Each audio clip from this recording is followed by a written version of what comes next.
tutaenda kujifunza tafasiri ya majina ya siku za wiki ambayo yalipewa majina ya Muingereza, na siku nyingine tutajifunza majina ya wiki nzima ambayo yalipewa tuliletewa na Waarabu. Kwa maana yule aliyekutawala anakuletea huwa na miungu yake, anakuchomekea na miungu yake yale. Unaendelea wewe kufanya nini? Kutumikia ile miungu yake. Ina maana kama watu wa Kongo walitawaliwa na Wafaransa, kwa Kifaransa, kwa kwenye siku zile na wenyewe wanachomekewa na miungu yao. Kama ni Msumbiji walitawaliwa na Waleno, kwenye miungu yao kwenye siku zile wanachomekewa na miungu, majina ya miungu ile. Akina Shadraka, Meshaki na Abednego na wenyewe waliochukuliwa utumwani kule, na wenyewe walibadilishwa mpaka majina yao. Majina yana nguvu sana, lakini acha leo nisizungumzie habari za majina ya mtu binafsi, nizungumzie habari za majina ya siku, hata saa, dakika, hizi yote unavyoviona hivi. Kuna vitu ambavyo vimechomekewa kwenye humo vitu. Jambo la msingi sana, angalia muda wako na vitu unavyofanya, kwa makini kutunza muda, kuangalia kuweka vizuri kwenye muda wako. Lakini sasa nisivute muda sana na mimi nizungumzie, niende kwa haraka. Nitoa hadi kama nitatoa masomo nitaingiza kwenye YouTube na sehemu mbalimbali masomo yaweze kuelekea. Kwa hiyo ina maana majina ya siku ya wiki kwa Muingereza aliyawekea kwa jina la miungu ya kale ya vitu vya angani. Kwa mfano, kuna tafasiri na maana zake. Kwa mfano, siku ya sisi tunaita siku ya Jumatatu, wao hii yenyewe tulipewa na wenzetu Waarabu, lakini wenyewe wanaitwa Moon Day. Hii Monday lakini inaandikwa Moon Day. Maana hiyo ni siku ya mwezi. Kuna Tuesday, Jumanne. Hiyo yenyewe ilikuwa na mungu wake. Kwa hiyo maana kila siku walikuwa wanaipa miungu yao. Hiyo Tuesday ina Twins Day. Ni siku ya Mungu Twin, Mungu wa vita wa kale, wa kipindi cha kale, kulikuwa na Mungu wa vita. Kwa hiyo ina maana kila siku, na Wednesday ambayo ni Jumatano tunaita. Lakini kwa Kiswahili nitakuja kutoa tafasiri hizo zenyewe bado. Kuna One Day. Maana yake ni siku ya one. Pana kwa hiyo tunataka odd. Kwa hiyo pana Alhamisi, Tuesday. Pana Dawn Day, ni siku ya Mungu wa radi. Pana Friday, Jumaa. Pana Frig Day, ni siku ya Mungu wa upendo na familia. Sasa sijui kama ni Mungu huyu, kama wana ni Mungu huyu, sawa, is up to me. Sisi tunachojua walichomekea na miungu yao, kwa na Mungu wao, walikuwa na miungu yao huko. Haya, tuendelee. Saturday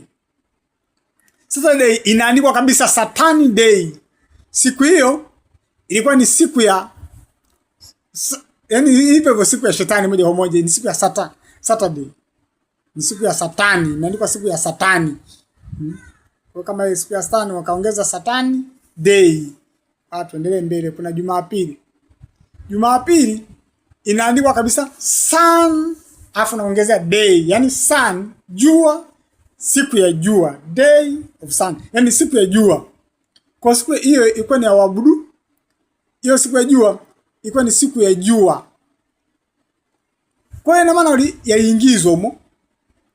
Kwa mfano, Monday ni siku ya mwezi, Sunday ni siku ya jua, Tuesday hiyo ni siku ya dawn, na Friday ni siku ya flag. Tafakari za kiroho. Muumini anatambua kwamba siku zote ni za Mungu. Na hii ndio siku inayofanya Bwana tushangilie na kuifurahia, kama Zaburi inaweka, Zaburi 118 na 24.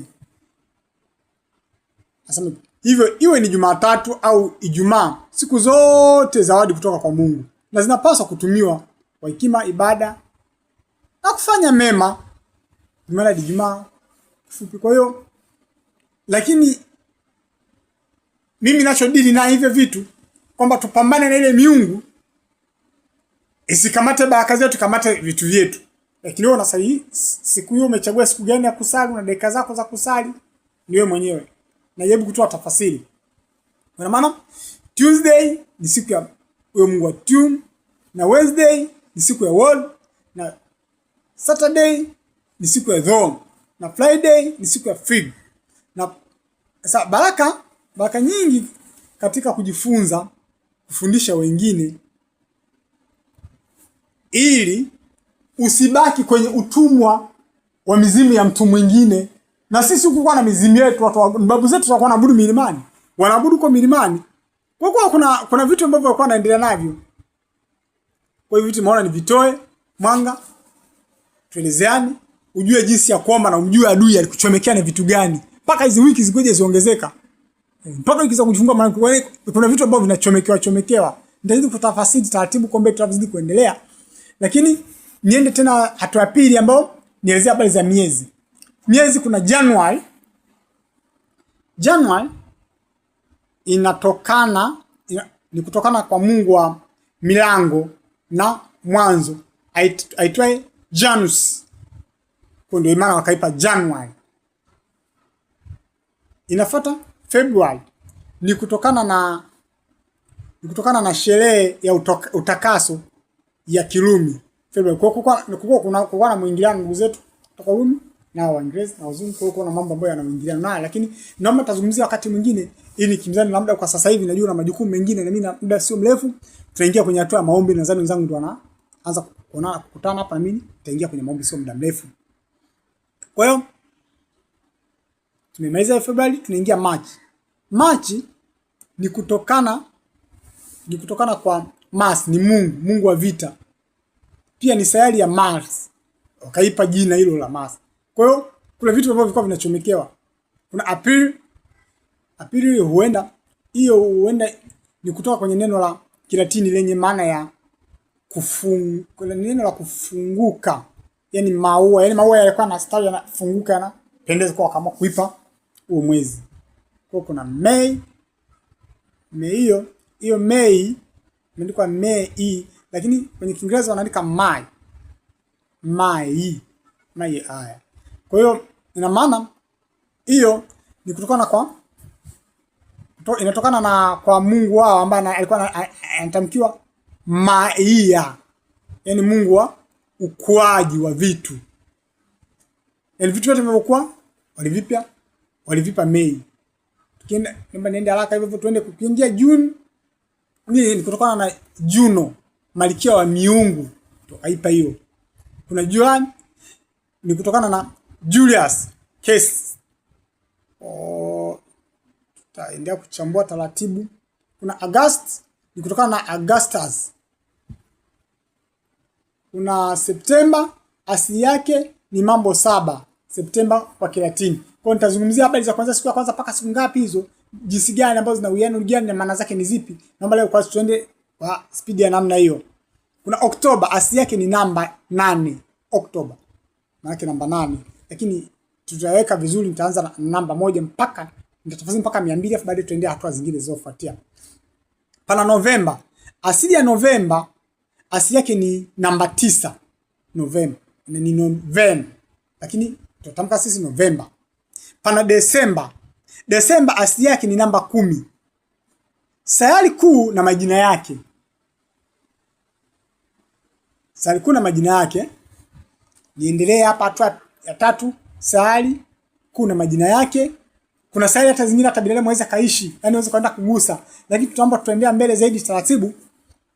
Natoa ahadi, nitajitahidi mpaka nitekeleze. Kwa hiyo ni ahadi, nadhani karibu mwezi mzima ni ahadi kwamba nitatoa tafasiri ya hizo siku, lakini bado nitajitahidi kwa kipindi cha haraka. Sasa na majukumu mengi, tutakuwa muda mwingi tuko kwenye maombi. Kwa sayari na maana ya majina yake, na habari za majina ya watu nitakuja kuzungumzia wakati mwingine, na yenyewe mtaipata hata kwenye YouTube yetu kutoka wakati nitatoka kwenye YouTube, na aidha kwenye notes tutajua cha kufanya. Mercury, hiyo sayari inaitwa Mercury, ni mjumbe wa miungu katika hadithi za Warumi. Pana Venus ni mungu wa uzuri na upendo. Pana Earth ni dunia tulionao. Pana Mars ni mungu wa vita. Pana Jupiter mfalme wa miungu. Saturn mungu wa kilimo. Uranus mungu wa anga. Neptune mungu wa bahari. Kwa hiyo ni vitu ambavyo tukitafakari kiroho zaidi tutakuta kwamba kunakuwa na maana ambazo walikuwa wanatuchomekea maadui na wanatushikia hapo. Biblia inafundisha kuwa Mungu ndiye muumba wa miezi, nyota na sayari zote. Mungu akafanya mianga miwili mikubwa na nyota pia, Mwanzo 1:16. Kwa kama alifanya Mungu, imani wageuza na kutengeneza vitu vingine wanachomekea tu, lakini sio mpango wa Mungu kwamba tuanze kuabudu siku na miezi. Sasa ingawa majina mengi ya miezi na sayari yanaasi na tamaduni za kale, kwa Mkristo vitu hivi vyote ni sehemu ya uumbaji wa Mungu, vinaadhirisha ukuu wake. Hata kwa Waislamu pia vinaadhirisha, hata dini ya aina yoyote vinaadhirisha ukuu wa Mungu. Kwa hiyo dini na dini zaidi hapo. Kwa hiyo tazidi kuchambua, angalia na muda wangu unanikimbia.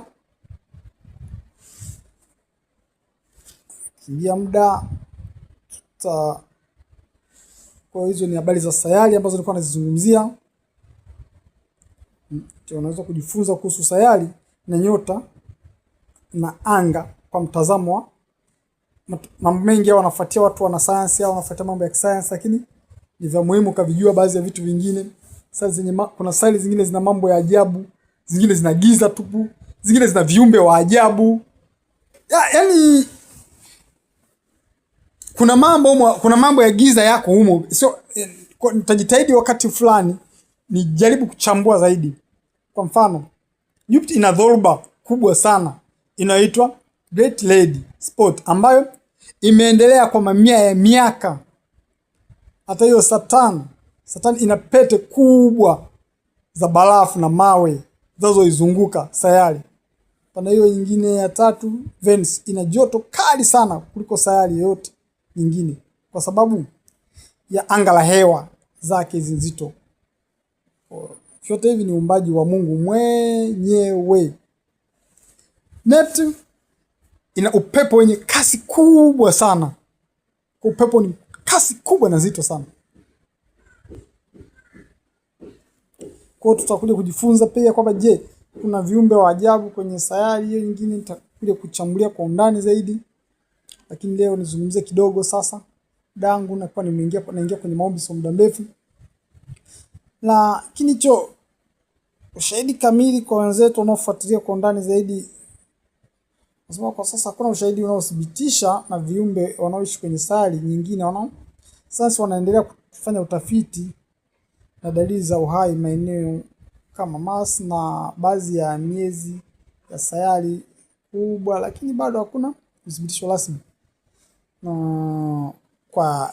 Kwa nini vitu vya juu angani havianguki na vyenyewe? Tutakuja kujifunza hiyo kwa mambo ya ganamano wa hewa. Yaani kuna vitu ambavyo viko juu angani havidondoki. Kwa hiyo naahidi tu kwamba hiyo nitakuja kueleza kwa undani zaidi taratibu. Nitakuja kuzungumzia vitu kama vile vitatu, naweza kuzungumzia hata viwili. Ni mvutano wa dunia, gravity, ni vitu ambavyo huvuta vitu kuelekea chini. Mgandamizo wa hewa, air pressure, unaweza kusaidia baadhi ya vitu kubaki angani kwa muda kama ndege au puto, lakini si sababu ya kuwa inashikilia mwezi au sayari. Kwa mfano, ndege hukaa angani kwa sababu ya nguvu ya injini na umbo la mabawa. Mwezi hauanguki duniani kwa sababu unazunguka dunia kwa kasi inayofanya ubaki kwenye mzunguko wake orbit. Yaani inazunguka kwa kasi, spidi kali sana. Kwa hiyo mfano mzunguko wa kitu angani, ningekuwa najaribu kuweka michoro au unaweza kuona sababu. Kwa hiyo itabidi elezee kwa namna hiyo, lakini hesabu ya mvutano wa vitu